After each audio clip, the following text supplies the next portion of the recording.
As a sports reporter, I mean, use it to get sources, to find out what people are talking about, because then you can write more towards what audiences are looking for, so you get read more. You get read more than if you write something about something that nobody really cares about. Also, use it to keep up with athletes that here at school. I use that. I'll shoot them a Facebook message or something if I need an interview, or recruits coming in. I've used that. Also Twitter, because one way Twitter has been really useful for sports people is it's been able to connect fans and the athletes themselves rather than having the middleman there. So people really like that about it, and I use it to see what interact with people while watching a game and stuff, other beat writers, other just fans of teams, because they've been watching the team all year, so you can ask questions that way. So I mean, there's a lot of useful tools out of it. It depends, because you have other people coming in as well. You have bloggers and stuff that there's a lot of good bloggers out there that are taking the place of some sports reporters. It kind of forces you to step your game up.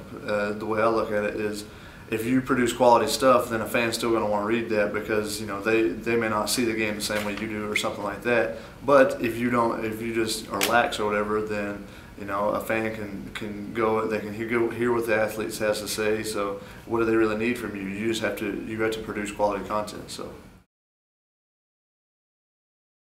Star athletes are a little more difficult just because they have so many people following them. I'm sure they get so much stuff coming back.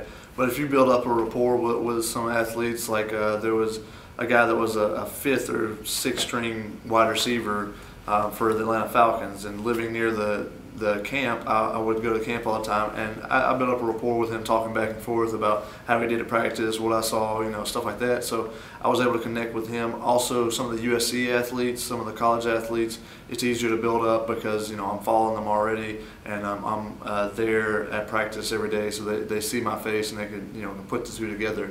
But as far as star athletes, occasionally it's just asking a question, getting some clarification from what they say. There's not as much for me so far.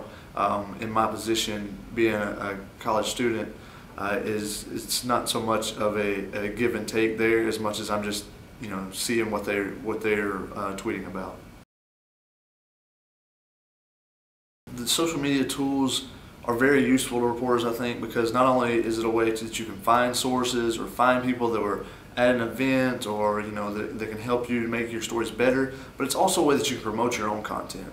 And I know not every one of my Facebook friends is a sports fan, but I know there are a lot of them that are. So if I put something up that's on there, then they're able to read that, where they may not go to Neon Tommy or my website or something every day, but if they see that content on there, like, oh well, I need to check this out. And you can also point your content towards certain people. If you know that you're writing an article about the Phillies and a bunch of Phillies fans that are following you on Twitter or that are Facebook friends, then you can direct that at them, and then a lot of times they'll push it to message boards or something else. So you're kind of it just grows and gets bigger that way.